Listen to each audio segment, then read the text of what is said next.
Շնորհակալ եմ, հարցեր գնանք հերթով, Տիկին Ղազարյան դուք, հետո պարոն Բաբայան, հետո Տիկին Գալստյան։ Շնորհակալություն պարոն Հակոբյան, շնորհակալություն պարոն Գաբրիելյան, մի հատ վարման կարգի վերաբերյալ հարց ունեմ, եթե հարցեր ունեմ բոլոր միանգամից տամ, տարբեր ժանրերից, այսպես ասած, թե Եթե շատ են ուզում եք, ըստ իրավիճակի, եթե կարծում եք կարճ պատասխաններ են, կարող եք տալ պատասխան։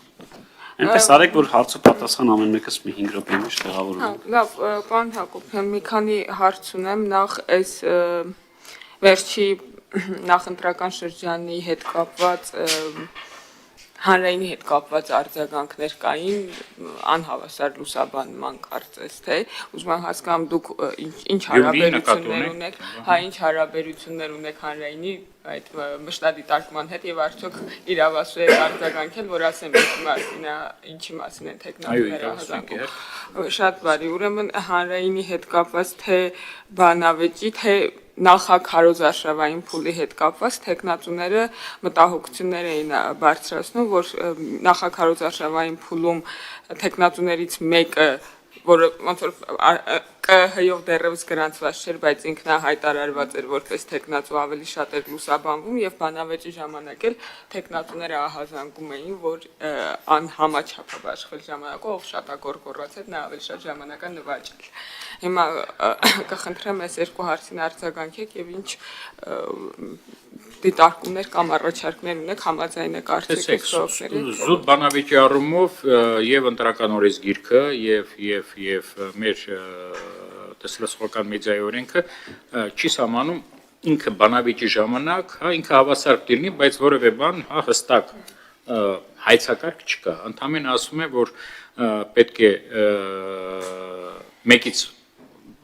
գոնե մեկ բանավեճ լինի եւ որը պետք է տիվի 2 ժամից ավելի ինչ որ տես բան կա, մնացած չկա, բայց ես ձեզ թվերը բերեմ, մենք արդեն մեր եզրակացությունը հրապարակել ենք մի քանի օր առաջ, ես խորհուրդ կտայի ծանոթանալ շատ հետաքրքիր թվեր են, շատ հետաքրքիր, որը ցույց է տալիս բանավեճից էլի դուրս գամ, որ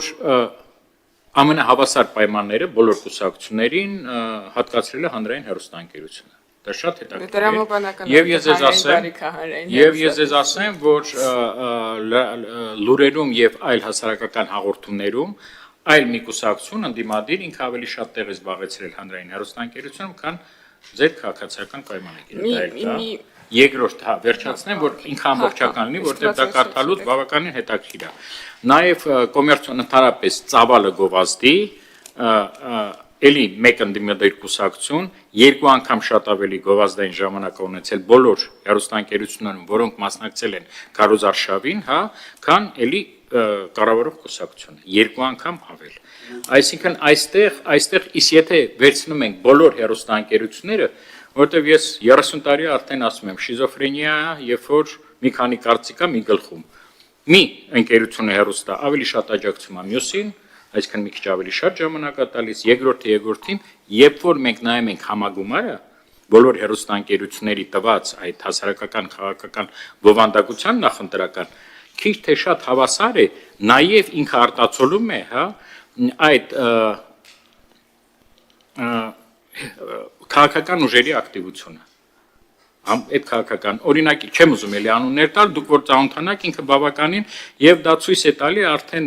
5-րդ կամ 6-րդ տարին, որ այնուամենայնիվ հեռուստաընկերությունները, որոնք հանձնաժողովի կարգավորման տակ են,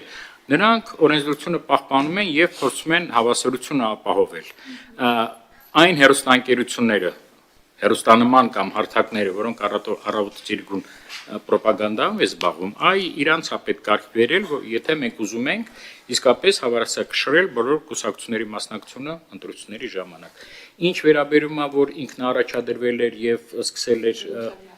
միջև նախընտրական շրջան։ Այստեղ մենք որևէ լիազորություններ չունենք։ Տարբեր երկրներում տարբեր կարգավորումներ կան։ Օրինակ, ինչ որ հավասարության կամ քաղաքական գովազդի մասին սահմանումները նույն Ֆրանսիայում գործում են կլոր տարի, անկախ ընտրությունների անցկացումից։ Մեկ այլ երկրում չեմ հիշում, այդ կարգավորումները սկսում են 3 ամիս առաջ։ Տեղ կա, որ ընտրությունները հայտարարելուց կենտրոնական դրական հանձնաժողովը հայտարարեց ընտրությունների մեկնարկի մասին, բանը դրեց 3 ամիս առաջ, չգիտեմ եւ լիցենզավորված եւ հեղինակազորված տեսահրաշքական ծառայություն մատուցողները փորձում են իրավական բանը պաշտպանել երկարաստացում ռադիոները եւ տելեները, հա, նրանք արդեն կարգավորման տակ են։ Երկրներ կան, որ ընտրություններից հետո եւս 1 ամիս հա շարունակվում են հա կոշտ կարգավորումները այդ առումով մեր մոտ ընդամենը մենք լիազորություններ ունենք այդ 28 օր հերթական ընտրությունների ժամանակ եւ 14 օր արտահերթ ընտրությունների ժամանակ այստեղ մենք անզոր ենք այսպես ասեմ Մի միջանկյալ հաշտամ, բայց պարոն Գաբրիելյան, չեմ կարող ես նենց վերահսկել, որ հարցը պատասխանը համատեղ 5 րոպե լինի, կարող նենց անե, որ իմ հարցերը իրար հետ 3 րոպե դառնան վերջում։ Մի տենց փոքրիկ հարցրա հետ կապված, դուք խնդիր տեսնում եք նրա հետ կապված, որ տեխնատուներից 2-ի հարցազրույցը բանավեճից հետո է եղել, կարծեմ Մարտուն Գրիգորյանն ու Սարիկ Մինասյանինը, իսկ մնացածինը բանավեճից առաջ, այսինքն սրա հետ կապված ինչ որ խնդիր կա եւ արդյոք սրա հետ կապված կարծեմ վիճակահանություն չկա եւ պետք է արդյոք դա լուծում կլինի։ Տեսեք, ավելի բան պատասխանենք, ընդհանուր մենք չենք տեսնում հանձնաժողովում որևէ խնդիր, որը օրենքի շրջանակներում, հա, մնացածը։ Լավ, հասկացա։ Մյուս հարցը, որ ուզում եմ տալ, ասում եք, որ ատելության խոսքը, ատելության հրահրումը չեք կարողանում հավուր պատշաճի հասցեագրել, երբ որ TV-ներից հեռուստատեսությունից եք լսում, մի հատ դրա հետ կապված հետ կգամ հարց կտամ, բայց սա ուզում եմ կապել ձերեն առաջի բանի հետ, որ դուք ուզում եք հավելյալ ուրեմն TV-ի նման, TV-like ինտերնետ ալիքներ կարգավորեք կամ մոնիթորինգ անեք կամ վերահսկեք, եթե չի ստացվում ատելության խոսքի հետ կապված խնդիրները հասցեագրել հեռուստատեսություններում։ Հիմա ինչ տարբերություն, որ եւս 40 մեդիա տանք ու վերահսկի այս հանձնաժողովը ու չկարողանա եւս 40-ի խնդիրը հասցեագրել։ Ձեր հարցը երկու մասով բացատրեմ։ Ամեն դեպքում ավելի մեծ տարբերություն կա հանրային մուլտիպլեքսում գործող հեռուստաընկերությունների բովանդակությամբ, որոնք վերահսկվում են եւ ոչ։ Կոշտ քննադատությունը մենք չենք բանանում, նույնացնում ատելության խոսքի հետ։ Ատելության խոսք հանրային մուլտիպլեքսում գրեթե չի հնչում։ Շատ կոշտ քննադատություն ատելության խոսքը հնչում է մենակ այն հարթակներում, որոնք չեն վերահսկվում։ Եթե նրանք սկսեն վերահսկվելը եւ պարտադիր չի հանձնաժողովի կողմից։ Մենք խոսում ենք վերահսկողության ինստիտուտի մասին, ապա նրանք ստիպված կլինեն այդ կանոնները պահպանել քիչ թե շատ։ Սա է։ Մենք հետևում ենք բաներին, հա, նույնիսկ եթե ատելության խոսքը չկա, մենք գտնում ենք ձևերը որպես գտնում ենք ավելի շատ ձևերը, որպեսի պատժենք։ Մենք ասում ենք դա բացասականացնում է երեխաների վրա, եթե այդ բանն են, հա, ցերեկն են ցույց տալիս, սա ազդում է սրա վրա, այնտեղ քրեական ենթամշակույթ կա, այսինքն փորձում ենք ձևերը գտնել, բայց հանրային մուլտիպլեքսում գործող բոլոր հեռուստաընկերությունները եւ ոչ միայն, նաեւ օրինակ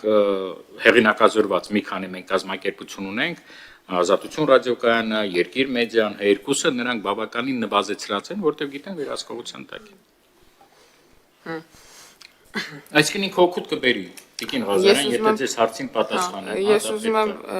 դուք փորձեք նկարագրել, որովհետև ես լավ չեմ հասկանում այն դեպքերը, երբ որ դուք ատելության խոսքով բան եք արել, դիմել եք դատարան, երբ է դա եղել կամ ինչ որ այլ բանի, երբ է եղել, ինչ դրվագով կապված եւ ոնց է եղել, որ կրվել եք sense շատ կոպիտ եկած։ Ես ձեզ ոչ թե կրվել ենք, նույնիսկ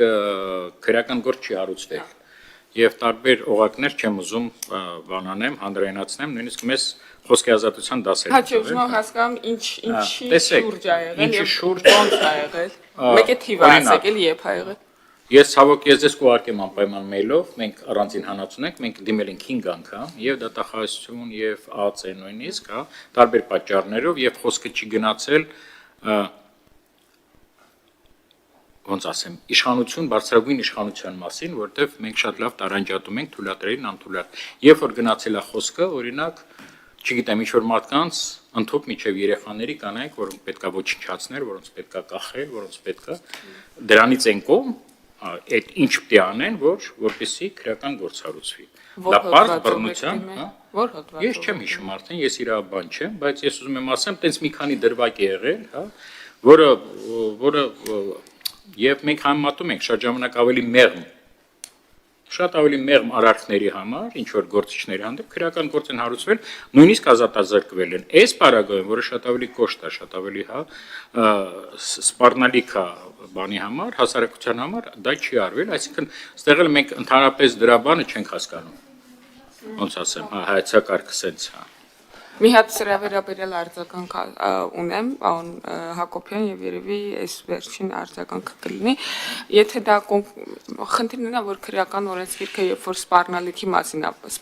մասին է խոսքը, օրինակ ինչ որ մեկը հեռուստատեսությամբ սպառնում է իմ ընտանիքի անդամների նկատմամբ հաշվեհարդար տեսնել, իրավապահ մարմինները գնահատում են, թե որքանով է իրականանալի այդ անձի կողմից այս սպառնալիքը ուրիշ հոդված է, ատելության հրահրումը բոլորովին ուրիշ հոդված է, ու ատելության հրահրումը քրեական օրենսգիր 22 թվականի քրեական օրենսգրքով կարգավորված է 329 հոդվածով, ես սա ուզում եմ բան անեմ, դուք որ ուղարկեք ես կտեսնեմ էլի, արդյոք ոնց որ ինչ հոդվածով է, որ ժամանակ է, ուղղակի այն ժամանակ 22-ից առաջվա քրեական օրենսգրքով անպայման ատելության խոսքի հետ պետքա բռնության կոչ լիներ։ Եթե չկար բռնության կոչ, ատելության խոսքը չէր կարող ինքնին վերցրած քրեական լինել։ Բայց այս նոր օրենսգրքով 329 հոդված ասում է անձի կամ անձանց խմբի նկատմամբ ռասայական, ազգային, էթնիկ կամ սոցիալական ծագումով, կրոնով, քաղաքական կամ այլ հայացքներով կամ անձնական կամ սոցիալական բնույթի այլ հանգամանքներով պայմանավորված ատելություն, խտրականություն, անհանդուրժողականություն կամ թշնամանք հրահրելուն կամ քարոզելուն ուղղված հրապարակային խոսքը, ինչպես նաև այդ նպատակով նյութ եւ կամ առարկա տարածելը, որը խստացնող հանգամանքը զանգվածային լրատվամիջոցներով տարածելը։ Սա եթե ոնց որ ու խոսքային հանցագործությունների վերաբերյալ էլի հոդվածներ կան, բռնության կոչ սահմանադրական կարգի տապալում կամ հանրային առողջության վնաս հասցնելու։ Ես կուզեմ տեսնեմ դուք երբեք դիմել ու ինչ հոդվածներով, որովհետև ենթադրում եմ, որ ամենայն հավանականությամբ օրինակ սպառնալիքի հոդվածով եք, սպառնալիքի մասին կոնտենտ եք ուղարկել, որովհետև չի կարա էլի մարդկանց օրինակ կրոնական համոզմունքներով պայմանավորված կամ սոցիալական ծագման բերումով խտրականացնել եւ սա չտեսնի էլի իրավապահ համակարգը, որտեղ էս գրած է էլի սևով սպիտակի վրա։ Այս հոդվածով խնդիրն է նա, որ ամենահաճախը այս հոդվածով դիմում եւ այդ դիմումներին ընթացքադրում քաղաքական հայացքներով պայմանավորված ատելության եւ անհանդուրժողականության խոսքը, բայց ես մեդիաներում լսում եմ այլ հատկանիշներով պայմանավորված թիրախավորումներ նույնպես եւ դրա համար ձեր հանձնաժողովից ես ակնկալում եմ, որ այն մյուս հատկանիշներով պայմանավորված թիրախավորումը մարդկանց սոցիալական ծագման, հաշմանդամության, կրոնական հայացքների, տեղային ծագման, որը շատ հաճախ է վերջին շրջանում պայմանավորում, սեռական կողմնորոշման, գենդերային ինքնության եւ այլ խոցելի հատկանիշներով պայմանավորված սեռի հիմքով նաեւ այս վերջերս դա էլա շատ լինում։ Մարդկանց թիրախավորումից ավելի ոնց որ զերծ կպահեք, քան ոնց որ մինչև էս եղելա, ոչ թե ես ինչքան դեպք տեսել եմ, տեսնում եմ լրահոսում։ Կամ այս կամ այն կողմից քաղաքական հայացքներով պայմանավորված թիրախավորումն է, որը վատ է ընդհանուր առմամբ։ Շնորհակալություն, ես շատ կարճ կասեմ, տեսեք, ես ակամա երևի ինչ որ բաներ հստակ չասեցի, երբ որ ես ասում եմ դատարան, հա, կամ վարույթ, ես խոսում եմ 3 տարբեր кейսերի մասին։ Առաջինը դա ամենաբանը քրեականն է, հա, 5 անգամ ենք դիմել, նորից եմ կրկնում, եւ այնտեղ միայն սպառնալիք չի եղել, նաեւ մենք կարծել ենք, որ բան է եղել, հա, հանցագործության մասին հաղորդում, որը պետք է գոնե քննվեր, հա, նույնիսկ բան չի բացվել։ Երկրորդը դա մեր վարչական վարույթներն է, որը հենց վերաբերվում է թշնամանքի լեզվին, որը քրեական հետապնդում չի նախատեսում։ Մենք տարում ենք վարչական դատարաններում մեր վարույթի արդյունքում գրավոր նկատողություն կլինի, թե ինչ որ տուգանք կլինի, դա ենք տարում, դա երկրորդը եւ երրորդը էլի գենդերային խտրականությունն է, երբ որ ինքը կոշտ չի, ինքը փափուկ է, մենք փափուկ լինում է, հա, նենց պայմանական եմ ասում, լինում է իհարկե։ Մենք դիմում ենք, գիտեք, դա ինքնակարգավորման մեխանիզմն է աշխատում եւ մենք դիմում ենք էթիկայի մարմինների, հա։ Եվ ստեղ էլ մենք խնդիրներ ունենք, որտեղ մեր կարծիքով ինքը շատ լավ նախաձեռնություն է, տարբեր երկրներում աշխատում է, մեր մոտ այդ ինստիտուտը չի կա, իա, որտեվ հետևանքներ որևէ հեռուստաընկերություն ինքը կարա օրեկան 7 անգամ խախտի, մենք 7 անգամ դիմենք էթիկայի հանձնաժողով, նրանք բացասական կամ դրական ասեն այո խախտում կա էթիկական նորմերի, բայց որևէ հետևանքներ չկան։ Ինչի ամիսը 100 անգամ ես խախտում, դու իրանք չունես որևէ նորմ դա կիրառես։ Չի, կներեք էլի ինքը պարտավորված չի նույն մեդիայով ասել, որ ինքը խախտել է եւ ներողություն խնդրել։ Ներողություն խնդրել չկա, ինքը ընդհանրապես տեղադրում է այդ մարմնի, որ այդ եզրակացությունն արել է, դրա եզրակացությունը։ Շնորհակալ Եվ հաշվի առնելով այսօրվա այդ բանը, Հակոբյան, դուք դեռ եզրափակիչ կխոսեք, էլի, որտեղ տենց կմոռանա մեծ մարդ է։